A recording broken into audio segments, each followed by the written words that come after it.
HGTV Canada, come on in.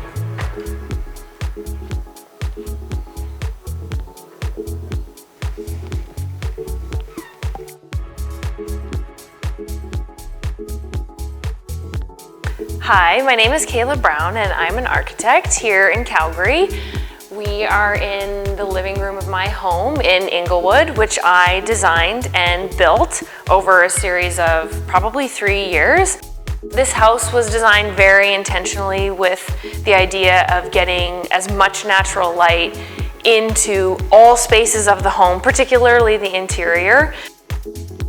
The millwork in the house is 65 feet long. It goes from the front of the house, the slice of the house, all the way to the back. All of the millwork and all of the storage is consolidated on one side of the house, and that's very, very efficient. And what it does is it morphs and changes and moves to serve the space that it's in. Just so you know, there's not a single hallway in this house. So if you compare that to homes of the same size, you are going to get wasted space, which would be a hallway, and instead I took the space and made an open to below.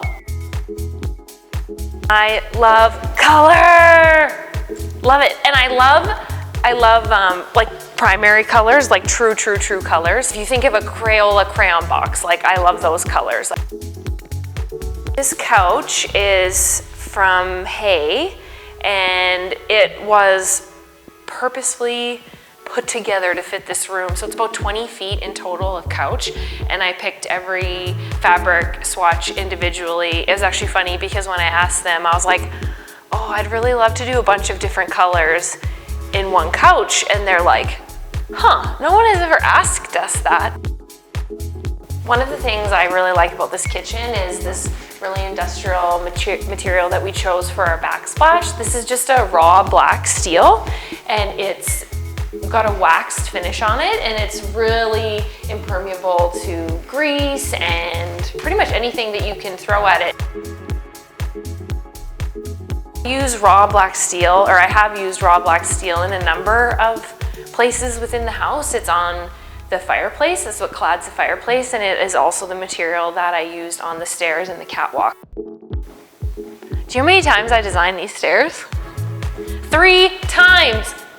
This was always something that I wanted to do in the house. I think stairs can be very, very expressive, and I wanted to explore what we could do with a cool set of stairs and a catwalk in the house.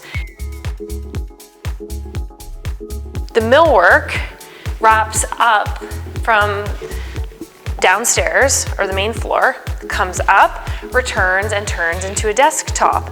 And so I always thought that, you know, one day when maybe we're not living here and the house belongs to someone else and they have 2 kids, that their kids do their homework in this space, so they're connected to the parents and what's going on the main floor when they're like cooking, prepping for dinner, and then that way the kids can keep their laptops and their electronics kind of out of their room, and it's at this desktop, and everyone is all connected within one space.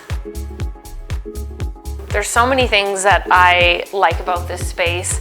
The first thing is the closets. Is this a closet visit? Like, are we gonna check out my wardrobe? I feel like you guys should check it out. I mean, everything is color coded. So something that I think a lot of people don't realize is the amount of square footage that a walk-in closet takes. So if you take that area, it costs a certain amount of money. You need circulation in it, you need your shelving in it. It adds square footage to your house footprint. What you can do instead of paying for that square footage is you can invest it in these super beautiful floor-to-ceiling pieces of millwork that are built into the house, and then you double all of a sudden your bedroom space with your closet space. I call this the slice house because the house itself is ever so slightly tilted off due north. What I've done to indicate due south at the front of the house is I sliced the main floor, and that's indicative of due south. And at the back of the house, I've sliced the house due east, and that's indicative of due east. The house responds to the site and orientations. So The kitchen is in the east. So when you're making your coffee and the sun is rising, you are kissed with the sun and it makes you happy. What this house does, I think, fairly well is it creates volumes that extend into the yard and into the front of the street that interact with what's going on outside. So now you're creating spaces on the exterior as well as on the interior.